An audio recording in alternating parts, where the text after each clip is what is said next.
Well, welcome back to the Three Amigos. We've saddled up and are riding again after somewhat of a break in action. Yep. We're Peter Froheim, Richard Dillman, and myself. Um, we've been having a lot of conversations about a lot of the top stories in the news, but the three of us pretty much agree that we're living in very dangerous times. Um, we're going to focus specifically tonight on war and where the next, hot war could break out. And that's between Europe and Russia. Um, so we're going to talk today about what really is happening and why people should be afraid. I don't think enough people are afraid enough. Um, Back in 2015, 14, and 15, I was working on my second film, 30 Seconds to Midnight. Um, Most people know about the doomsday clock. At the time that I was making the film, they had it at 3 minutes to midnight. And I went, whoa, that's really off. And then they got down to about 2 minutes, and they added climate change to the threat in addition to nuclear war. And I thought, no, it's more like 30 seconds. If I would have released that film today, I'd probably have us at the final countdown beginning at 5. So I'm more concerned today than ever about the possibility of nuclear war, and not just by accident or a misjudgment or a misreading of some radar screen. Yep. So, Peter, I'm going to throw it over to you first. I know you're concerned, very concerned, but I'm going to let you explain why. Okay. Well, I'm going to give a brief history lesson of NATO. And why I believe it's in existence and from day one is after World War II basically was won by Russia, which if you talk to people in the West, they're confused and they think the U.S. is the country that won. So 1 year after Russia saved the world from Hitler, Winston Churchill came to the United States and he gave a speech. It's called the Cold War speech. Basically, 1 year after the end of World War II, Churchill declared a new Cold War Iron Curtain with Russia, with the USSR, which I find completely bizarre because Russia was an ally of the United States in the West to defeat Germany. And then 1 year after the war, somehow Russia's the enemy. And then you talk to people and you ask them, why was NATO formed? Actually, NATO was formed in 1949. And they say, well, it was in response to the Warsaw Pact. Well, that's a lie. Because the Warsaw Pact wasn't created until about 6 years after NATO was formed. Now, I can tell you, from 1945 to today, Russia has asked to join NATO no less than 6 times. And each time they've been rejected. Now, fast forward to 1991 when the Soviet Union fell. Okay, that should have been the end of NATO because, their publicly stated goal was, we're in existence because of the Warsaw Pact we're against communism. Well, communism ended in USSR in 1991. Not only did NATO not end, they expanded and kept moving east toward Russia. Now, it doesn't take a rocket scientist, or some of my friends say a rocket surgeon, to figure out these guys were never about communism. I believe their real goal was and is to confront, defeat, and take control of Russia, the USSR, and now Russia as a country. It was always an insane goal, and I think it was never going to happen. So you fast forward even till today, and for much of NATO's existence, they really haven't. They've been aggressive, and actually now, if you look at it, NATO has bases surrounding the eastern or the western part of Russia, all around the western part of Russia. And you have to ask why. And then not just, okay, they've got bases all around the western part of Russia, but since the year 2000, they've had hundreds of military practice. It's like, what are you people doing? Well, Russia looks at all this and goes, it's clear what NATO's intentions are. And now, I think one of the reasons we're having this meeting today, the urgency is Germany, France, UK, and other smaller NATO countries are openly saying we are going to go to war with Russia. Now, there's this saying that I heard a long time ago, and when someone shows you who they are, believe them the first time. Well, NATO has been showing us who they are since Churchill gave his speech in 1946, and it was formed in 1949. They've been showing us all the whole time who they are. Now they're openly saying we are going to go to war with Russia, which is an impossible. That Russian military technology today is at least 10 to 15 years more advanced than anything in the West. It's hypersonic weapons. The West is now confusing their strategy in Ukraine with, oh, Russia's weak and they don't have. It's like, no, it's been very deliberate, very slow for many, many reasons. But I can tell you this, if NATO starts a war with Russia, Russia will respond very quickly with conventional weapons, very quickly to hit Berlin, Paris, London. And if the U.S. gets involved, there could be hypersonic weapons that attack Washington, D.C., New York City, with conventional weapons. But I know the response from the West, if Russia does this, they'll have to go nuclear because they don't have any conventional weapons that will match. In fact, I know because I was a part of the military industrial complex in the U.S., the West is basically undefended. These missile defense, they say they have, on a good day, there may be 5% or 10% effective. That means on any given day, 90 to 95% of missiles, even conventional, hypersonic, get through and hit their target.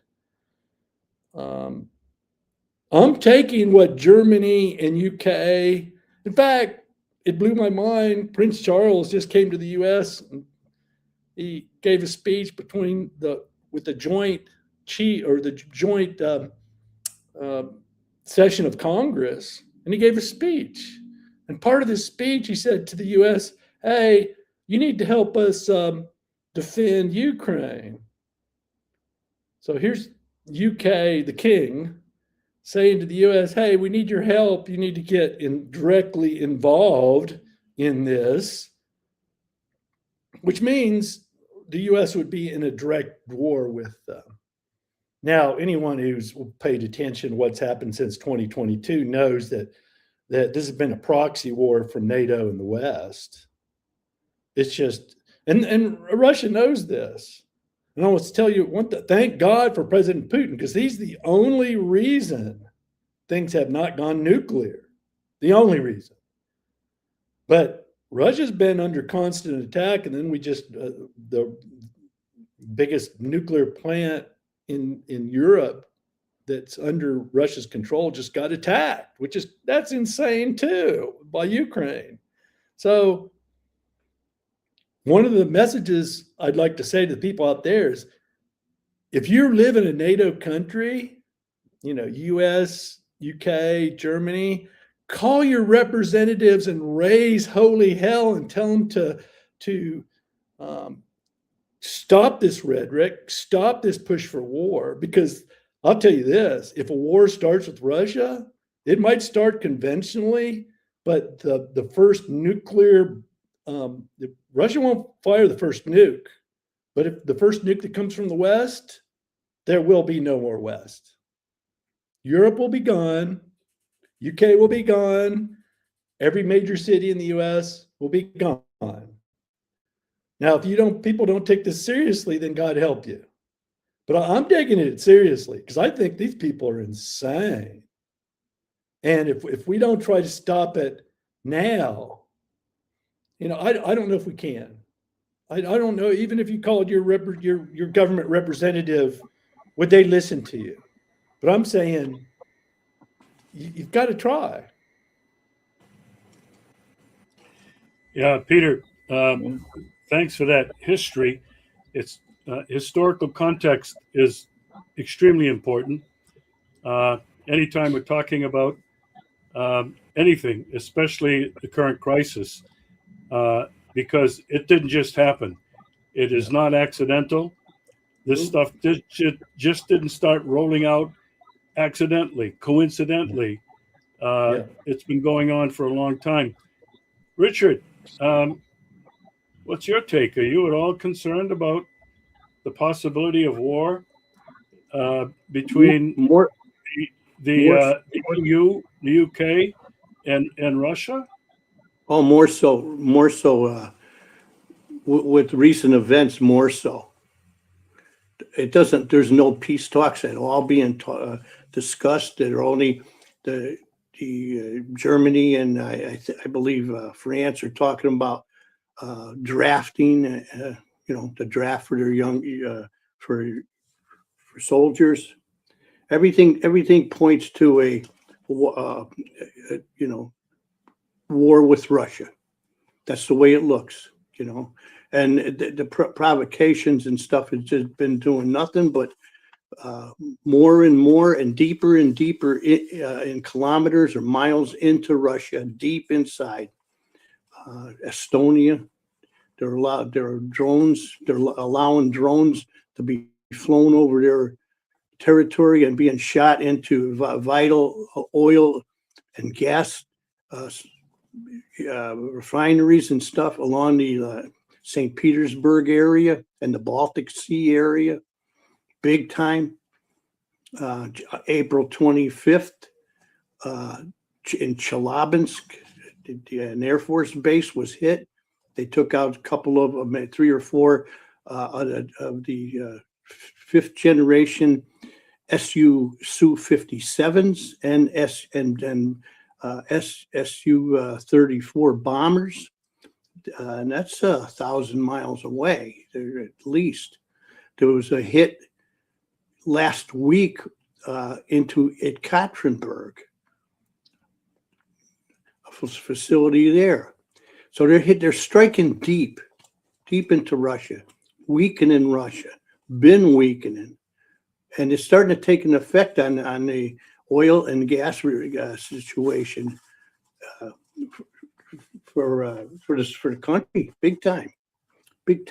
So there's nothing but increased technologies being given, and there's not much being spoken about, but they have these Flamingo cruise missiles being sent from Great Britain into Ukraine, and they're launching them. They can hit almost 2,000 kilometers, so they can hit real deep.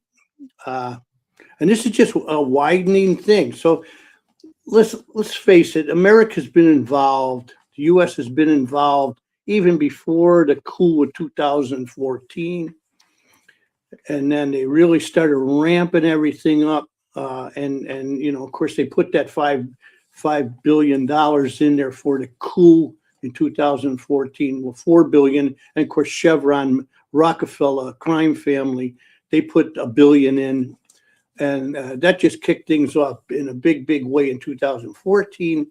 And then we know what happened along down the Donbass and Crimea, but it just kept accentuating the thing. Everything was just getting built up in a major way until 2022. And of course, this all goes along with the 2019 RAND documents of breaking up Russia in like 7 different pieces and regime change and weakening Russia. And along the way, right after the war had just started over here, where the Russians did go in 2022, Lloyd Austin was saying, at the time, he was the big guy there in the Pentagon. He was saying, Joint Chiefs of Staff, that our aim is to weaken Russia. And that's exactly what they've been doing. And the last 2 years, they're doing quite a job at weakening Russia. It's starting to take effects here, big time. And it's really, it's all along the Telegram channels. I know it probably is going along in the government in Moscow and stuff.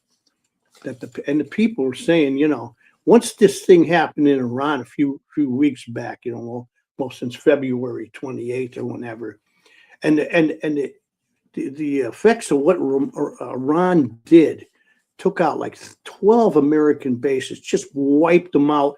And another 7 or so are just still there, but they're ready to wipe those out. Almost 20 bases. And the people here are starting to say, to chatter, and not just to chatter, but stuff.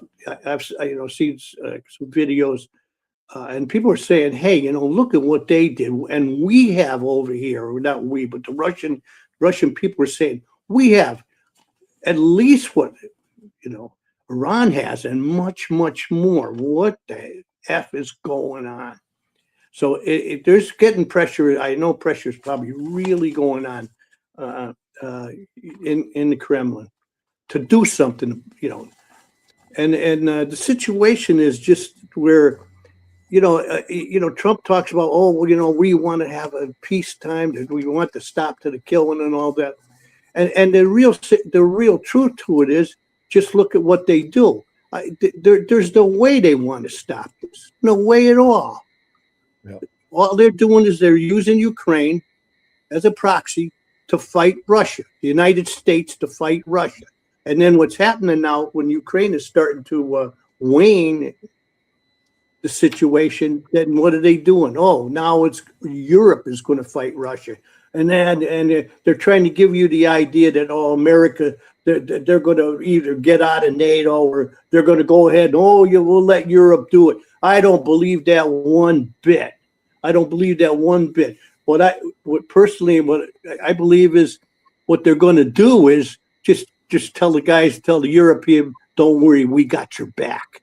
Because they're going to use the European men and women as draftees to go into a meat grinder in Ukraine or wherever they can in the EU.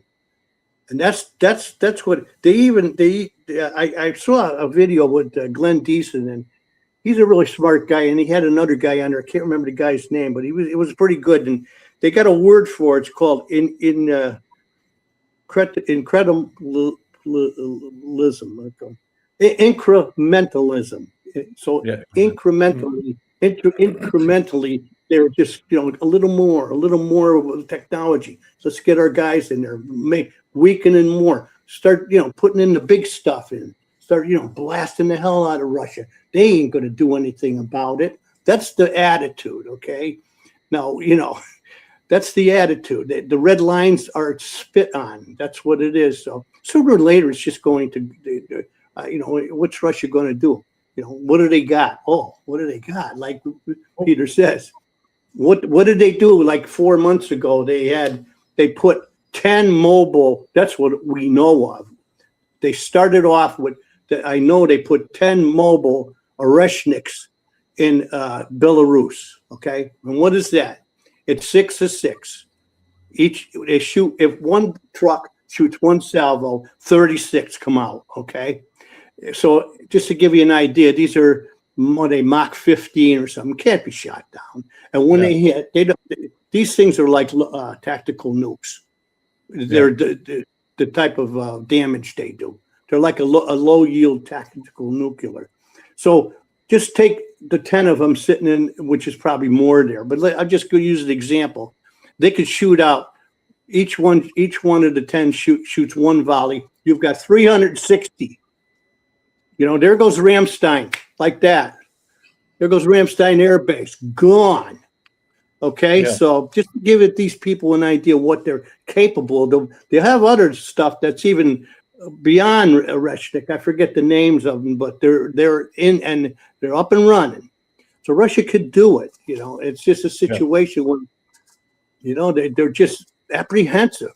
They're apprehensive, and I can understand it, but how much can they take over here? Rich, I was going to push back a little bit on something you've said.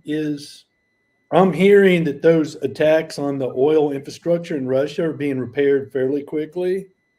So, I mean, what they'll do is they'll hit the big storage tanks and it makes a big explosion. Yeah, so, the thing is, though, I saw and I caught this is there's approximately 7,000 monthly strikes on Russia. Oh no, I get it, but they're hitting 7,000 drones. 7,000 drones. That's not a big problem. 7,000 drone strikes. Now we know here over in Crimea, any night, usually anywhere between 40 and 100. Crimea is getting hit. No, now they are. What you were saying is basically it's hurting. It's starting to hurt Russia. I don't think it is. Now, is it having some? But I think they're repairing things pretty quickly. Yeah, and actually, I think actually it's actually made Russia stronger because it's actually pushed Russia away from the West toward China. So. Yeah, I'm just pushing back a little bit on that. I agree that the Russian people are not happy with what's going on. I agree with that. Wait, you guys you're gonna let me jump in? One second, and then you can jump in. He's right. They are supposed to be fixing them things, but what they did at Tuapse last week, was that 10 days ago? That was no minor thing. I've gone by you've gone by Tuapse, and I have too many times on the train. That's a big operation, and they blasted the hell out of that. That ain't an easy fix, Tuapse, and that's a major port there. It's right on the Black Sea. You know where it is. You're gonna let me jump in? Yeah, go ahead. I want to comment. Yeah, I hear they fixed it all, but I don't have anything new that you two haven't mentioned. I think you've covered, the last 80 years really pretty well. But the first thing I want to say is for folks who are not familiar with us, we're three Americans living in Yalta in the Crimea. Richard, how long have you been here now? I keep forgetting. 12 years. 12 years. Well, going on 13. Going on 13. Peter's going on 2.5 years. Well, three in July. 3 in July.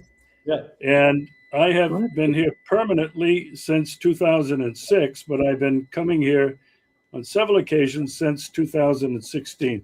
So that's just a reference for anybody that's wondering. We're not armchair quarterbacks sitting comfortably in the United States commenting on what's going on in the world. What I always like to point out to people is what you're hearing from us is a perspective of three Americans who live here. Yeah. And you're not going to get that in too many other places. In fact, I really don't know of anybody. There may be some, but I don't know. The first thing I want to emphasize, and I've been insisting on this for the last number of years while this proxy war has been going on, it's not a proxy war. It's a direct war, as Peter's been pointing out, between the United States and Russia, and it goes back at least to 1945, at least.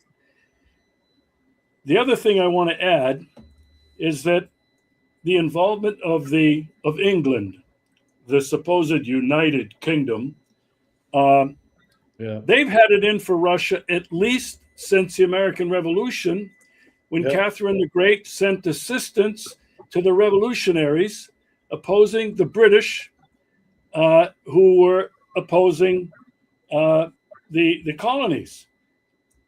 And then again, in 1812, the War of 1812, Yeah. the Russians supported the Americans when the British burned down the Capitol in Washington. Mhm. And then we fast forward to the Crimean War, 1845, more or less, 1846. 1853. 1853. Thank you for that, Mr. Encyclopedia. I appreciate your help. That was involved in the British and others who were trying to, through Crimea, take down Russia. And then you had World War I, all about taking down Russia.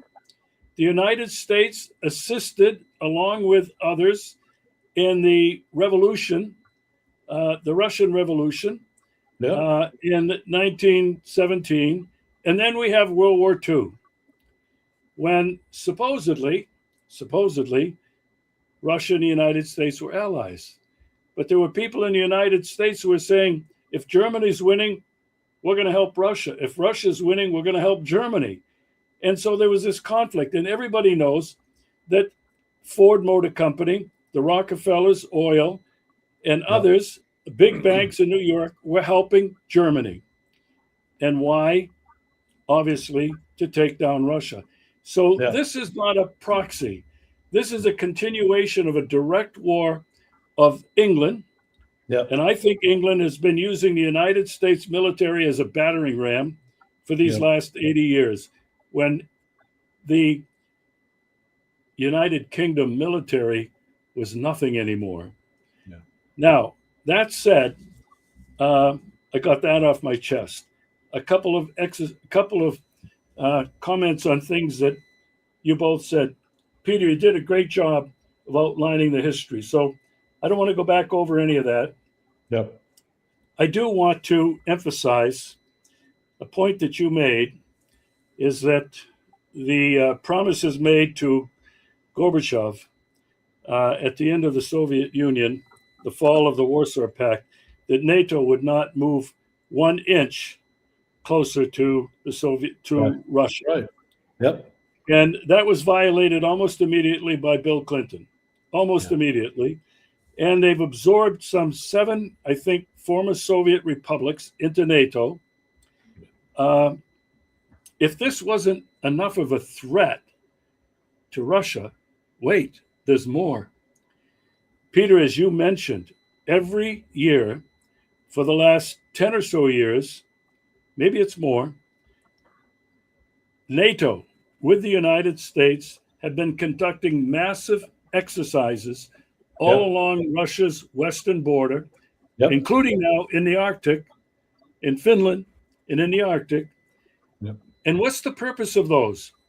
The purpose of those is to practice a first strike attack on Russia.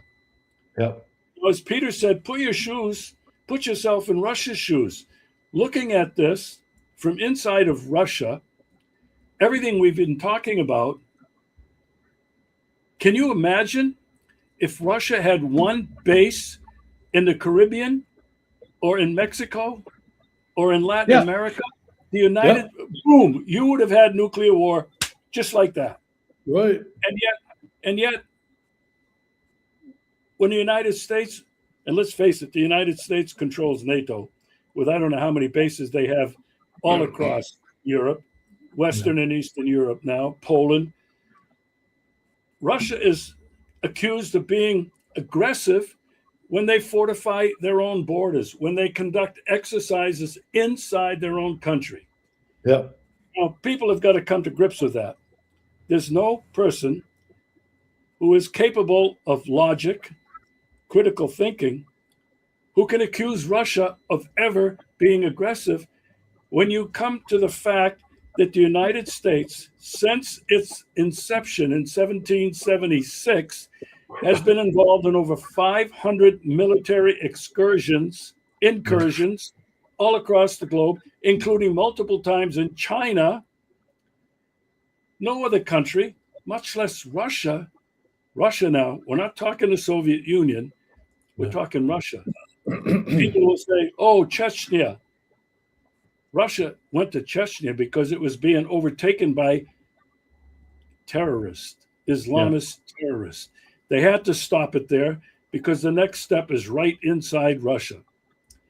And so when people say Russia is aggressive and they've been invading other countries, it's baloney. It's complete. It's a complete lie.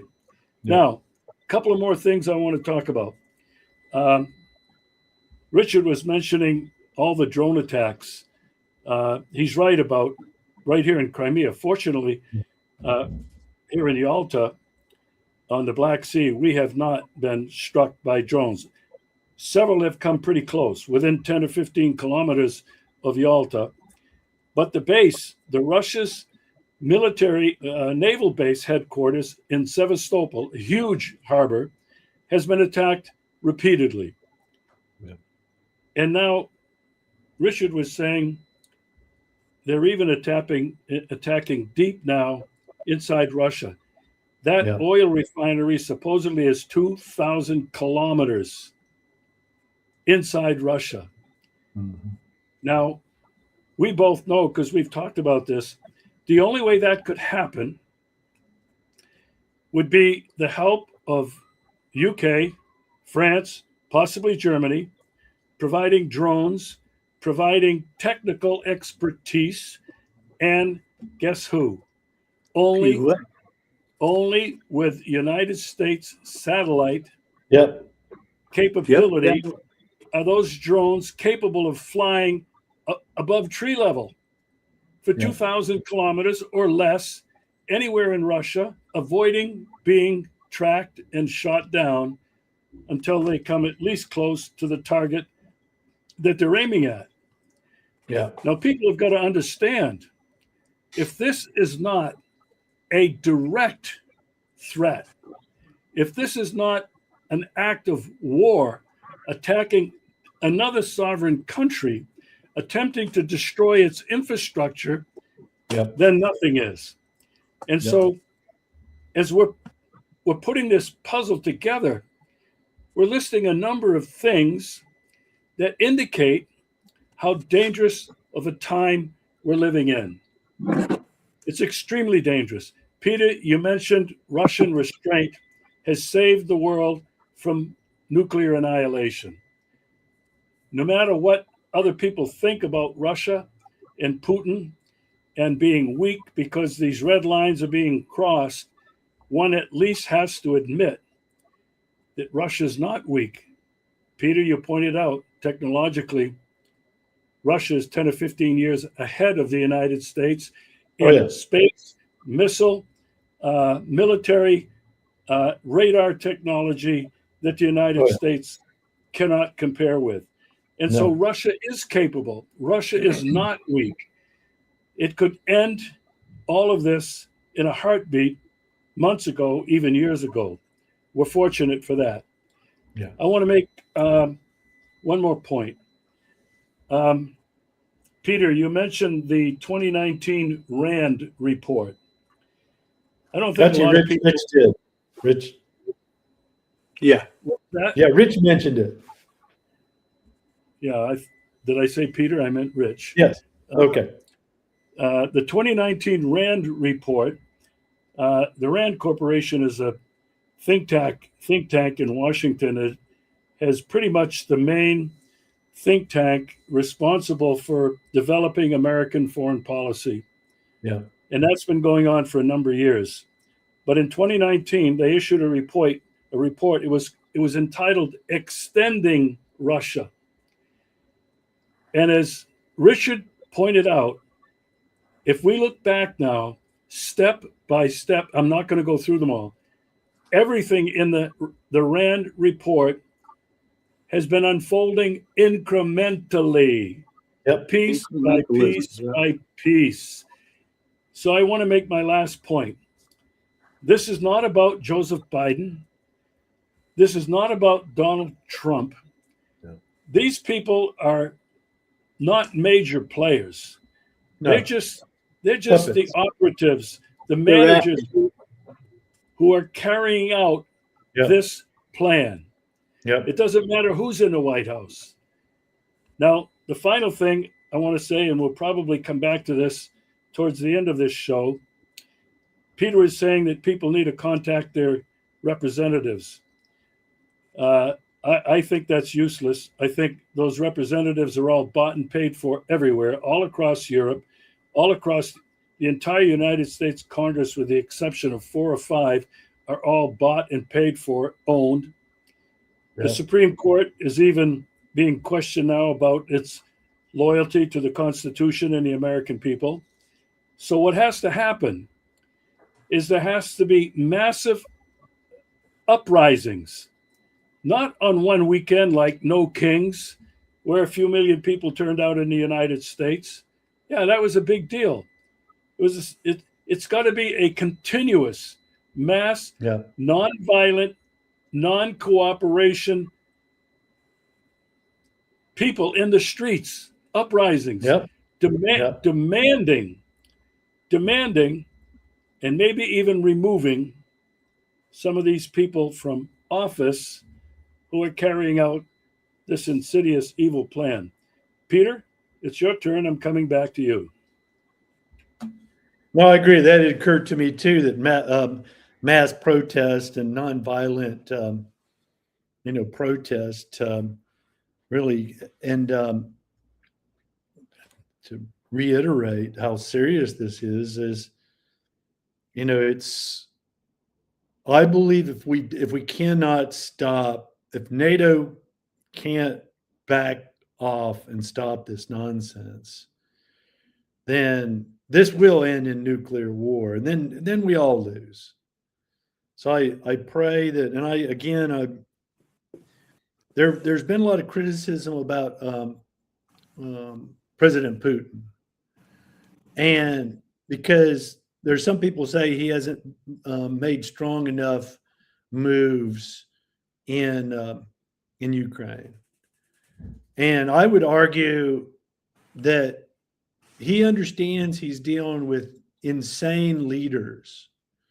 And with insane leaders, you don't know how they're going to behave. And to your point, if these same attacks that Russia has been subjected to were happening to the United States, we would have had nuclear war long ago. And that's how reserved and wise President Putin has been. Is like, and there are Russians dying every day, children, and Ukraine's targeting the public. They're not targeting. I mean, knowingly that is called terrorism. And what just drives me crazy is anybody who supports this terrorism is a terrorist also. So this tells you, U.S., UK, Germany, France, all these NATO countries that are supporting Ukraine, they're terrorist states. In war, you don't attack civilians. It just blows my mind that people, I don't understand why people in the West aren't waking the hell up and protesting. And yeah, I agree with you. I tried before I left the U.S. to call, 13 congressmen and got almost no responses. And then the responses I did get, they said, "Oh, we're protecting democracy in Ukraine." Well, that's nice, but there's no democracy in Ukraine. What the hell are you people talking about? So, and I was very blunt with some of these Congress people that I talked to. It's like, hey, if you guys don't cut this off, it's going to get out of control, and then we're all going to lose. So, Peter, I want to jump in. I want to jump in on something that you said is extremely important. Attacking civilians, and who's the terrorist?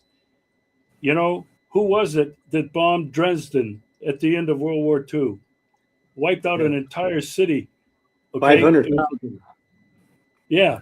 And who was it that dropped a nuclear bomb on innocent people in Hiroshima and Nagasaki? Yeah, 2 of them, You talk about terrorism. The United States has been I don't know there's been a greater terrorist in all of history than the United States. And Yeah. guys, we've been focusing now right here pretty much on Europe and Russia. But look at what the United States and the genocidal entity, the Zionist entity, have done to Iran. Yeah. And out of the mouth of Donald Trump, we're going to blow him back to the Stone Ages. We're going to wipe him off the face of the earth. That's a 2,500 year civilization. Now, when you talk about terrorism, there's only two countries in the world that are terrorist and that are genocidal. It's the United States and the genocidal entity called Israel. I just wanted to jump in and add that because when we're talking about killing civilians by the tens of thousands, and when the United States attacked that school and killed 170 kids and their teachers, terrorism? And how can Yeah. people in the United States, this is what makes me extremely angry, how the people in the United States can be silent, how the media in the United States can be silent. Yeah. Just that one act, and then the words that are coming out of Donald Trump's mouth, the most embarrassing, the most ugly, the most despicable, perfidious person on the face of the earth. Anyway, I had to get that in. Richard, you want to jump in? It's your turn. Yeah, sure. Sure. Well, you know, these guys are just order takers. They're middle management. We know that. They're all selected. The EU, a lot of them aren't even elected. They're just gophers for the trillionaire family, banking families that are calling the shots. And that's pretty, you know, that's really what's behind it. But, you know, saying about going to your congressman, your senator in the United States, forget that. Like you said, you may find 2 or 3 out of the 500 that would really even let you in their office, you know. They know where their bread is being buttered from, you know, and all of that. Maybe if they start a draft in the United States or in Europe, and their children start coming home in body bags like Vietnam, that's when you might see the populations rise up. But it would take something as ridiculous or as horrendous as that to have the people actually move on anything, you know. They're just I don't know, they drank the Kool-Aid or whatever. They're just, you know, cognitive dissidence, whatever you want to call it. It's a sad situation, but you know, they let things happen, you know. They let it happen. They've never really had any justice since Kennedy got blown away at 1:30 in the afternoon in front of everybody, the whole world, and they allowed that, they enabled that, and it all did is embolden this deep state characters that are in the governments. And until the people really rise up, we don't need these people. It's just a cancer. It's a satanic cancer. And until people realize, you know, in America, it's in every state, every capital, even locally, the satanic cancer. Ain't no two ways about it, you know, the secret societies and all of that. I mean, you can get into it, but you know, I don't really see anything, any blowback by the populations in Europe or in the United States. I mean, the Russian Federation and President Putin had a thing over last summer. Maybe they're still doing it. I don't know. They were reaching out to the citizens of the EU, telling them, look, we don't want to have war with you. We want to do business with you. We want to keep you warm in the winter. We want to get your factories and stuff up and running in Germany. You know, they had massive input from Germany, Mercedes-Benz factories here and stuff. You know, they lost a lot. EU lost a lot by sanctioning Russia instead of talking to them about this whole thing or understanding this thing in Ukraine that went so sideways. The EU, once they gave up on the Russian, petroleum and the benzinus and the gas going there, they were now they're getting whatever infrastructures and coming from the United States. They're paying. I know. I got a friend in Germany. Is a pilot I know, and he told me his electric bill and his gas, to heat his home, is like 350% more since the Russians they stopped the Nord Stream pipeline or whatever. Since they stopped that a couple of years ago, these people are getting hammered. So, and the thing is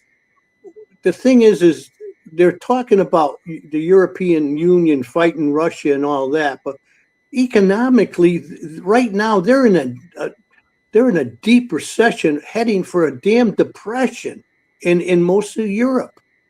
These countries, they're saying they got to add 5% of their GDP for war and stuff.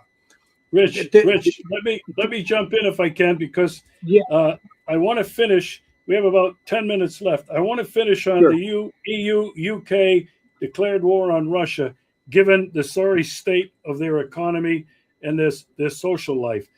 I want to mention something that has brought us even closer to nuclear war. You both know what I'm talking about.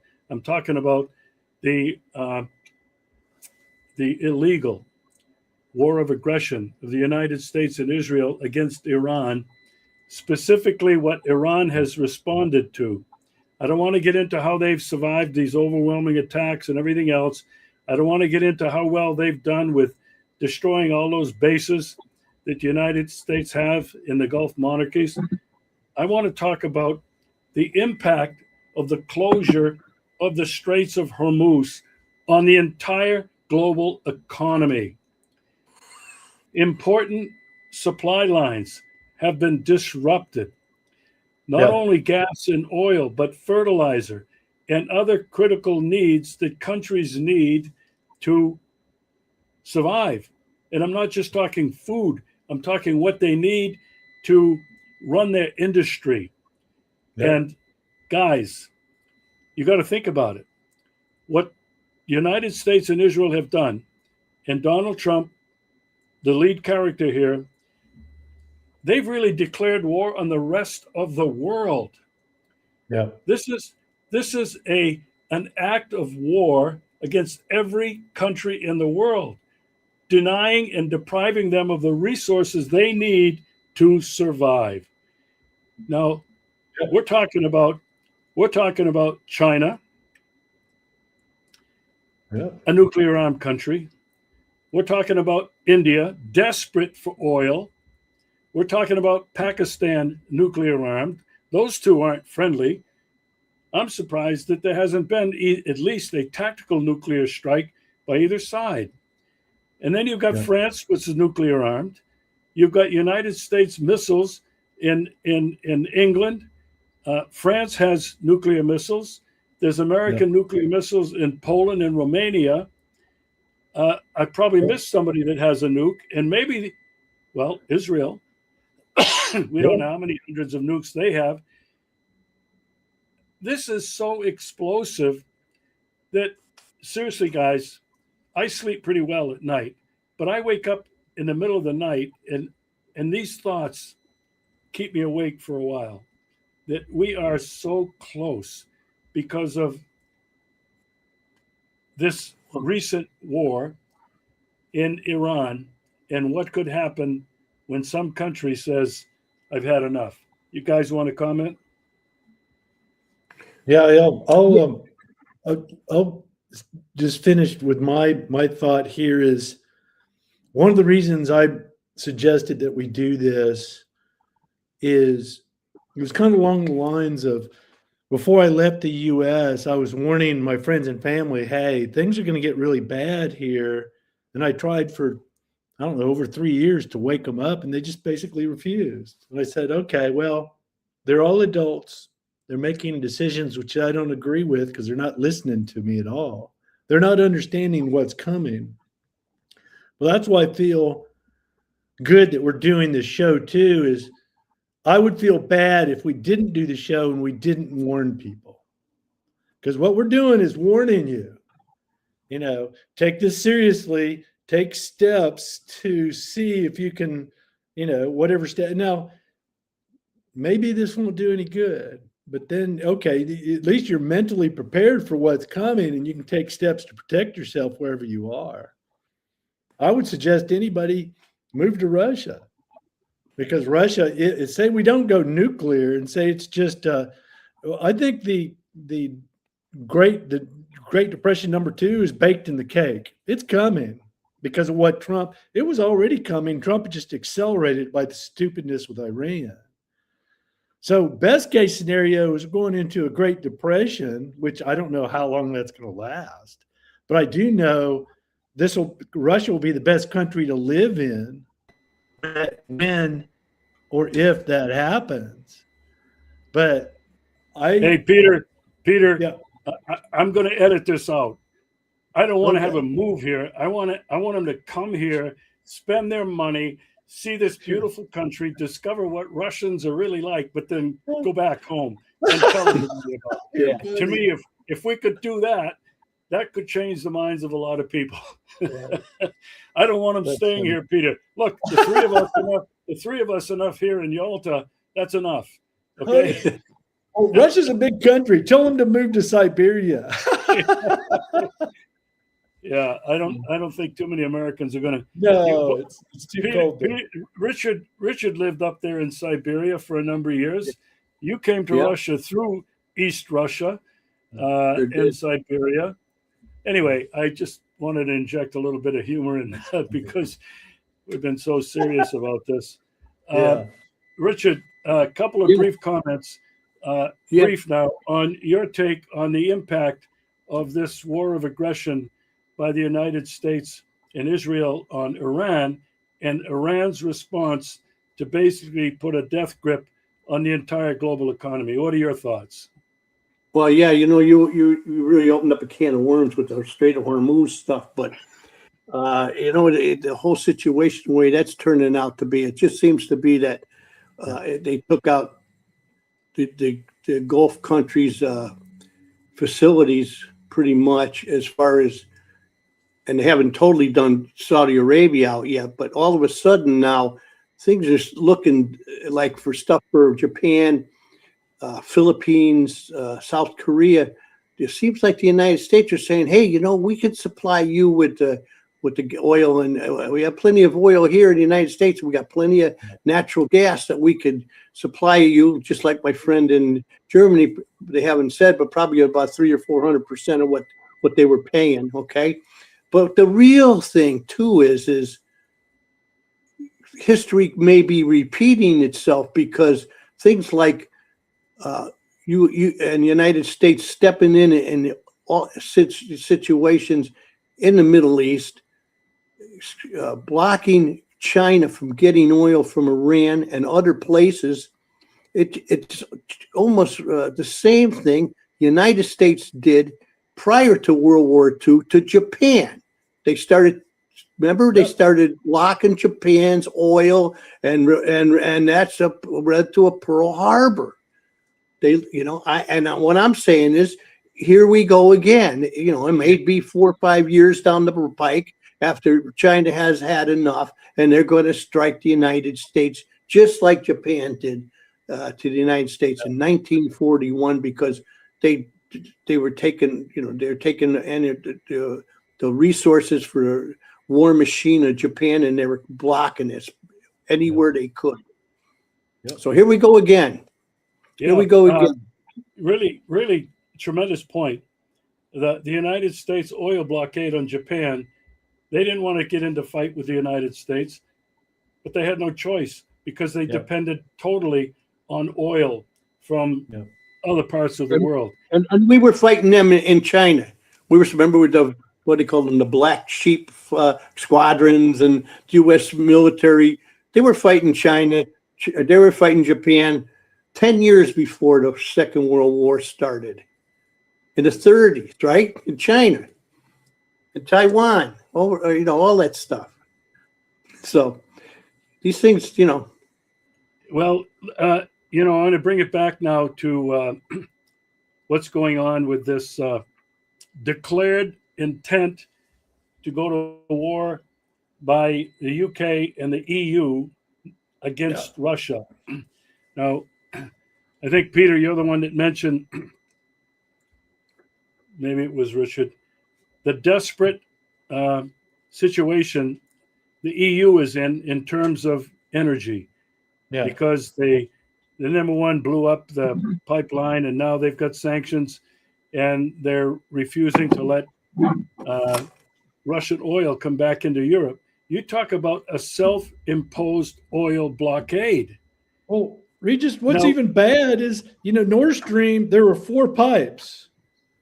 The U.S. only blew up 3 of them. There's one functioning pipe in Russia. President Putin says, hey, anytime you want to turn it back on, we're good. And Germany's Nord Stream 1, Nord Stream 1's still up. That's still, all they got to do is turn it on. Yeah, we got one good pipe, but no, Germany doesn't want that cheap oil and gas. No. Yeah. So here we have this situation, which is combustible all over the world. But what is behind? I guess it's partly what's behind this insane, declared publicly by Brussels, Ursula von der Leyen and Katja Kallas, their defense minister, are saying we're going to war against Russia. We're going to make our people suffer because we have to increase our spending for weapons and everything else we're going to need to be able to fight Russia. Well, Germany is instituting a draft as we speak, and they've made it where if you're a male of military age, you've got to ask. You cannot leave Germany. You've got to ask permission to leave Germany right now, and the government will say, "Yeah, no, we're about to draft your butt." See, what it is too is these darn order takers in the German military. Somebody's taking the orders. They got to stand down. The only way it can do is they may be pushing it to a point to where there'll be a whole wide revolution in Europe of people just against their governments. They could maybe go into that because it's okay to send are they going to in Germany going to start grabbing them like they are in Ukraine and just beating them and sending them to the front? That's what they're going to do. The same stuff they're doing in Ukraine. It's these order takers that are doing it. Homeland Security. Yeah, hey, the order takers. That's the problem. We got a little bit less than 2 minutes left. Yeah. So I want to wrap this up. I think we've made it clear. We have wanted to express our deep concern about the imminent, real existential threat of nuclear war because of the war in Iran, the oil blockades, and because of this declared public future war of the EU and the UK against Russia. It's a dangerous time. Yeah. Now, Richard has said, forget going to your representatives. They're not listening.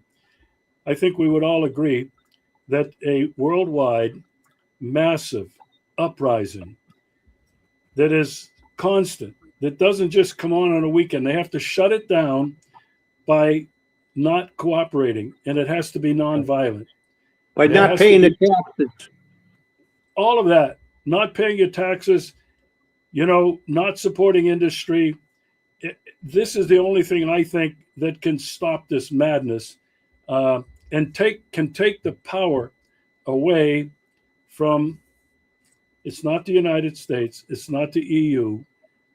It's these ultra-rich bankers, financiers, trillionaires, and many have trillions of dollars. Yeah. Basically, who are looking to, as they have been for centuries, to dominate the entire planet, subjugate it to their whims, And this is what I think we're seeing unfolding before our eyes. Guys, thanks very much. This was really, I think, very reaffirming. And I hope a wake-up call for whoever can see this. We'll do it again real soon. Thank you. Okay. God bless. See you later.